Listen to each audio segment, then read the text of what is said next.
Hello दोस्तों, नमस्कार। तो चलिए बहुत सुंदर सा आपको जो भाद्र मास में हल छठ आता है उसका गाना सुनते हैं। सोहर पसंद आए तो मेरे चैनल को सब्सक्राइब ज़रूर कर दीजिएगा। तो चलिए सुनते हैं। कब हो सावन उतरी है त कब भादो लगी है त कब भादो लगी है ना हो राजा कब हो हलही छठी आई है त छठी हम पूजब छठी हम पूजब हो धनाया जही सावन उतरी है त कौल भादो लगी है त कौल भादो लगी है ना धाना 6 दिन बाद हल छठ आई है त छठी तू ही पूजिह त छठी तू ही पूजिह न हो धाना 6 दिन बाद छठी आई है त छठी तू ही पूजिह न हो के होले आई है तीनी चौरा तो दहिया भैसिया के दहिया भैसिया के हो राजा के होले आई है महुआ दतुआन छठ कैसे पूजब छठ कैसे पूजब हो धना हम ही ले अइबे तीनी चौरा तो दहिया भैसिया के दहिया भैसिया के हो धाना हम ही ले अइबे महुआ दतुआनी छठी तू ही पूजिह त गाठ तू ही बनिया त गाठ तू ही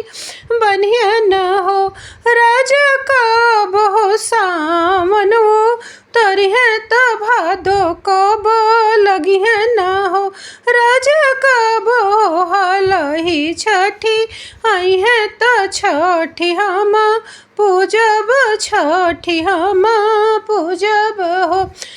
अंगना में पोखरा खानाइले कुसिया गड़ाइले कुसिया गड़ाइले हो राजा के होले आई हैं गहबर पियरी पियरिया पहिनी छठी पूजब पियरिया पहिनी छठी पूजब हो धाना अंगना में पोखरा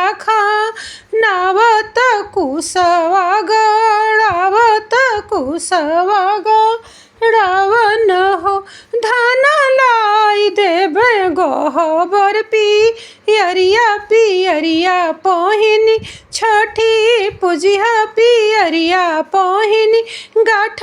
बनिया न हो धाना लाई देबे गहरी पियरिया पियरिया पहिनी छठी पूजिह त पियरिया पहिनी गाठ बनिया न हो कब हो सावन उतरी है त कब भादो लगी है त कब भादो लगी है न हो राजा कब हो हलही छठी आई है त छठी हम पूजब छठी हम पूजब हो राजा कब हो हलही छठी आई है त छठी हम पूजब हो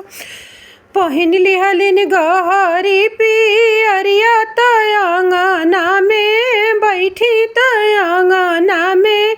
बैठी न हो सासु आवा चली पूजी हो छठी त कुसवा में गठ दे कुसवा में गठ दे हो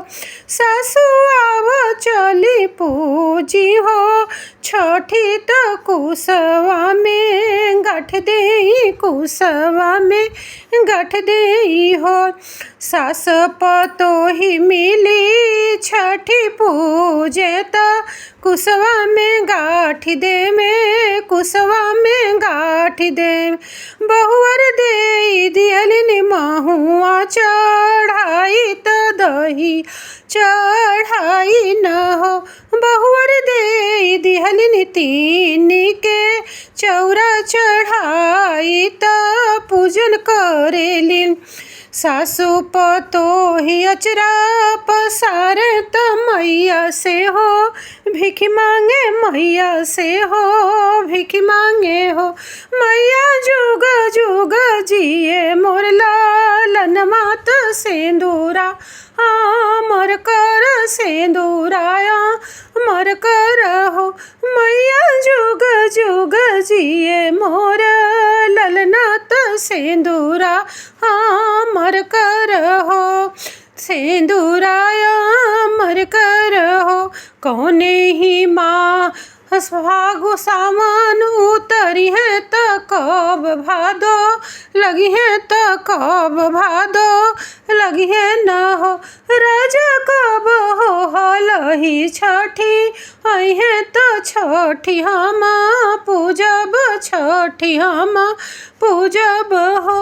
राजा कब हो हलहिया छठी आई है तो छठी हम पूजब गाठी हम देवे त गाठी हम देवे न